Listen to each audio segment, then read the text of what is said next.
Good morning mga kabakit. Good morning sa iyo lahat yan. Dito na naman tayo sa site ngayon. So ngayon pakita ako ninyo paano mag-terrace at paano purma ng terrace, no.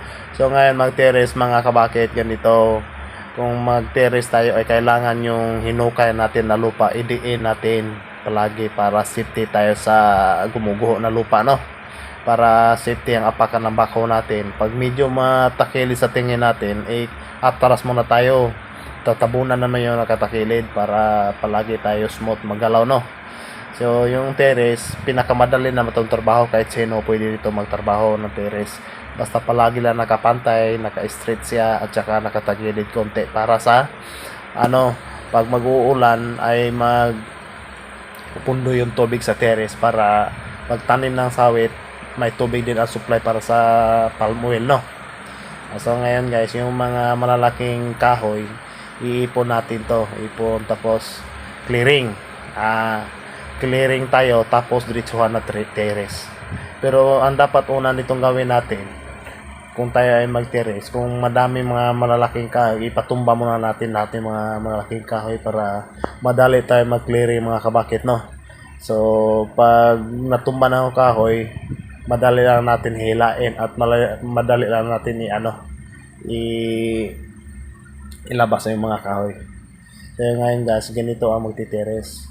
Yung lugar na to, yung area na to, konti lang to, hiniram lang to yung bako namin dito. Sidelines ba mga guys, no? Lang to, 4 na hektarya. Pero yung trabaho namin dito mga kabakit, yung mga guys, pakyawan to. Sa isang rantay ay 20 meters yan.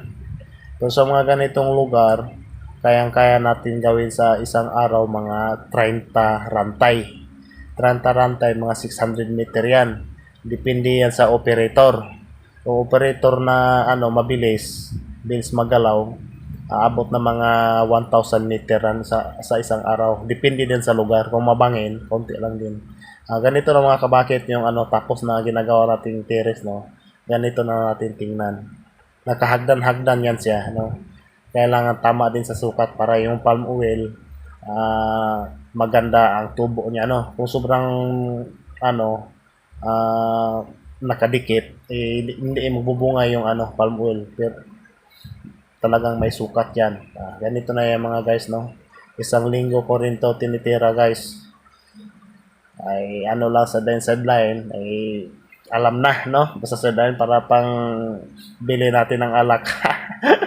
Ganito guys. Yung na naman, yung daanan na naman, pakyaw din yan. Walang dito, walang per hours, lahat pakyawan to. Kaya yung mga diskarte mo, maubos mo dito kasi madali naman trabaho. Pero problema, ang papalakasan yan, dito lang tayo magtaluhan, no. Depende sa operator yan. Depende sa diskarte. Yung diskarte mo malakas din ang trabaho mo, madali lang matapos. Kaya ibig sabihin, hindi ka malugi sa isang araw.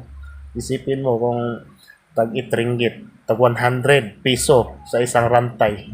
O isipin mo, makagawa ka ng 40 rantay. Magkano isang araw mo? 40 or 30 rantay. May 3,000 piso ka, no? Depende na yan sa'yo kung ka talaga, mabilis. Yan, ang ganda tingnan, no? Mas maganda pa ito tingnan kung may bundok sa kabila, doon tayo mag-video. Yan, thanks for watching. Dito nagtatapos ang video natin mga guys. Sana ay mag-ingat tayo sa trabaho natin araw-araw, no. Kasi ang bako, hindi po madali magbabako. Bye-bye.